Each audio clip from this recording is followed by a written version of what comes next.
Delhi Dehradun expressway से भले ही हम दिल्ली से देहरादून 2.5 घंटे पहुंच जाएं, मेरठ एक्सप्रेसवे से 40 मिनट में मेरठ पहुंच जाएं, लेकिन दिल्ली के अंदर अगर हमको नजफगढ़ से राजीव चौक आना है, बाई रोड आना है, बस से या अपनी गाड़ी से आना है, तो कम से कम 1.5 घंटे इस सफ़र में लगता है।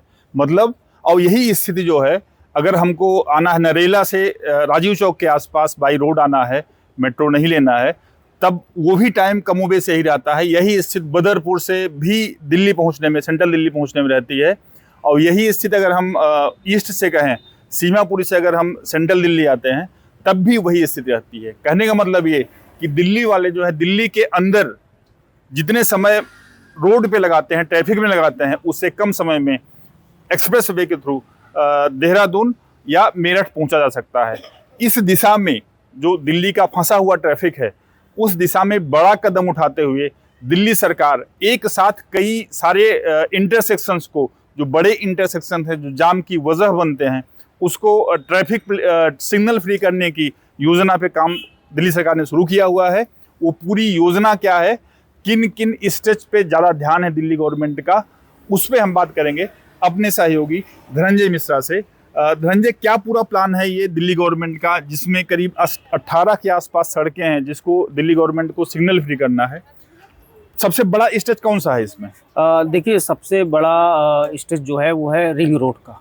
55 किलोमीटर लंबा है। इसको 7 भागों में डिवाइड करके दिल्ली सरकार इस पर काम कर रही है। लेकिन खास बात यह है कि दिल्ली सरकार जिस तरह से सेंट्रल गवर्नमेंट दिल्ली को हाईवे से, एक्सप्रेसवे से कनेक्ट कर रही है, उसी तरह से दिल्ली सरकार भी दिल्ली के अंदरूनी सड़कों को ट्रैफिक जाम मुक्त करने की दिशा में काम कर रही है। लेकिन ये सारी परियोजनाएं जो हैं वो कागजों में अभी हैं।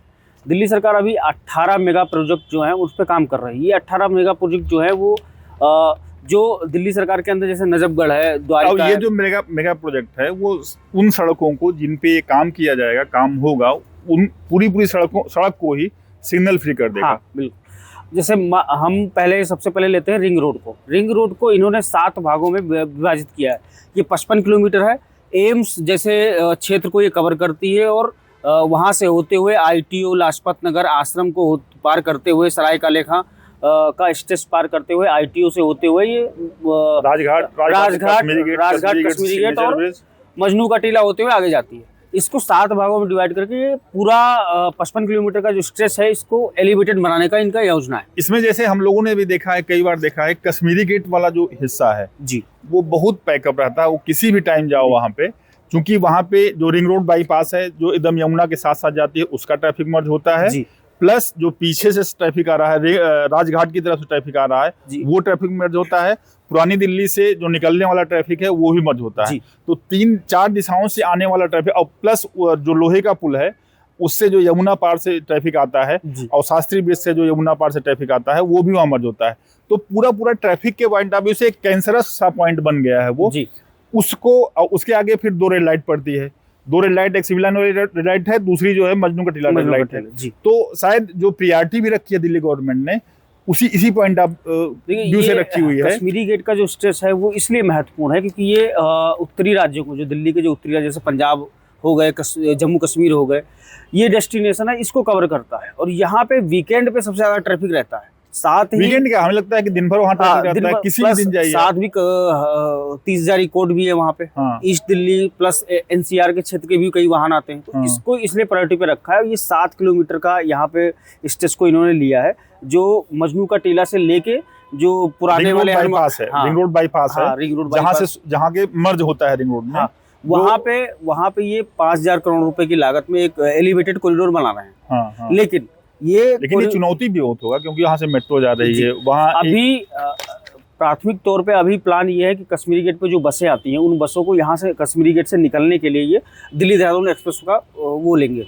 प्लान अभी किया है इन्होंने, तो उस पर काम चल रहा है, वो करेंगे। साथ ही जो वाहन है उसको सिग्नल फ्री करने के लिए सबसे पहले तो ये है कि जो उत्तरी राज्यों को, जो पंजाब उधर जाते हैं, उसके लिए एलिवेटेड रोड हो गया। दूसरा मूनक नहर एलिवेटेड कॉरिडोर है, वो एक है जो कश्मीरी गेट से इंद्रलोक मेट्रो स्टेशन तक एक टनल बनाई जाएगी। वो टनल वहां तक जाएगी, वहां से फिर मूनक नहर होते हुए 20 किलोमीटर का एक एलिवेटेड कॉरिडोर वो अलग आईटीओ को भी लिया हुआ क्या? क्योंकि आईटीओ की बहुत बुरी हालत है आईटीओ की। अभी फिलहाल सरकार 18 परियोजनाओं पे काम कर रही है। ये परियोजनाओं का व्यवहार्यता अध्ययन हो रहा है। व्यवहार्यता अध्ययन जो धनंजय बार बार कह रहे हैं वो सरकार अपनी एक किसी कंसल्टेंट के थ्रू उस जगह का पूरा सर्वे करती है। सर्वे से ये देखा जाता है कि वहाँ कितनी ज़मीन अवेलेबल है, वहाँ फ्लाईओवर बन सकता है, वहाँ अंडरपास बन सकता है, या कोई तीसरा विकल्प भी सरकार ले सकती है, या कंसल्टेंट जिसकी सलाह देता है सरकार को, उसके हिसाब से जो है सरकार आगे इस पे प्लान करती है। तो अभी बहुत प्राइमरी लेवल पे है, लेकिन सरकार इस पे मूव कर गई है, आगे बढ़ गई है। अब जहाँ जहाँ जैसी जैसी ज़रूरत होगी, जैसी ज़मीन उपलब्ध होगी, जिस हिसाब से ट्रैफिक का फ्लो होगा, इस सब को देखते हुए प्लान सॉर्ट आउट किया जाएगा ना, यही मतलब है इसका। और ये खास बात ये है कि इन 18 परियोजनाओं में 15 ऐसी परियोजनाएं हैं जिन पे काम शुरू हो चुका है।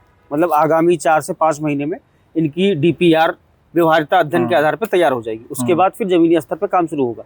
ये जो 18 परियोजनाएं हैं ये दिल्ली को चारों ओर से कनेक्ट करती हैं। इसमें पूर्वी दिल्ली भी है, इसमें साउथ दिल्ली भी है, इसमें बाहरी दिल्ली भी है, इसमें दक्षिणी दिल्ली भी है। दक्षिणी दिल्ली के 4 प्रोजेक्ट हैं बड़े बड़े। वो रिंग रोड को कनेक्ट करने के लिए जो अंदरूनी साउथ दिल्ली की जो अंदरूनी सड़कें उनको भी कनेक्ट करेंगे, यानी कि वाहनों का जो फ्लो है वो कहीं रुकेगा नहीं। तो इस दिशा में सरकार का कदम है। और अगले 5 साल में जो ये परियोजनाएं हैं, अगर ये धरातल पे उतरी, मतलब व्यवहार्यता अध्ययन असेसमेंट भी हमें लगता है कि जो ट्रैफिक लोड बढ़ेगा जी अगले इस 5 साल में जी उसको ध्यान में रख के किया जा रहा होगा। हाँ, इनको ध्यान में रख के दे रहा है। और ये हम कह सकते हैं कि दिल्ली जो है अगले 5 साल तक अंडर कंस्ट्रक्शन रहेगी, तो जाम मुक्त होने की दिशा में। हालांकि दिल्ली के लिए वैसे भी कहा जाता है कि इसमें आप 6 महीने बाद आओ तो कोई एक नया फ्लाईओवर बन जाता है, कुछ नया कंस्ट्रक्शन यहाँ हो ही जाता है, और कंस्ट्रक्शन कंटिन्यूअसली चलता रहता है। और उसकी मेन वजह यह है कि यहाँ की जो पॉपुलेशन लोड है यहाँ का राजधानी का, वो कंटिन्यूअसली बढ़ रहा है। उसी कंपैरिजन में, उसी रेशियो में जो सड़कों पे वाहनों का दबाव है वो ही बढ़ रहा है। तो जो सरकार ने प्लान किया हुआ है वो कितना फलदायी होगा वो ये प्रोजेक्ट इम्प्लीमेंट होने के बाद पता लगेगा। लेकिन फिलहाल दिल्ली जो है जाम में फंसी हुई है। जहाँ से हमने शुरू किया था, दिल्ली से देहरादून पहुँचना आसान है, दिल्ली से मेरठ पहुँचना आसान है, लेकिन दिल्ली के अंदर राजीव चौक से नजफगढ़, राजीव चौक से सीमापुरी, राजीव चौक से नरेला और राजीव चौक से बदरपुर बाई रोड पहुंचना बहुत ही मुश्किल है। 2 से ढाई घंटे, 1.5 से 2.5 घंटे के आसपास का वक्त जाया होता है। अभी के लिए बस इतना ही। वीडियो जर्नलिस्ट विवेक निगम के साथ मैं संतोष कुमार, अमर उजाला के लिए नमस्कार। आपके राज्य की खबरें, आपके शहर की खबरें सबसे पहले जानने के लिए देखते रहें अमर उजाला। चैनल को सब्सक्राइब जरूर कर लें और पाएं हर अपडेट।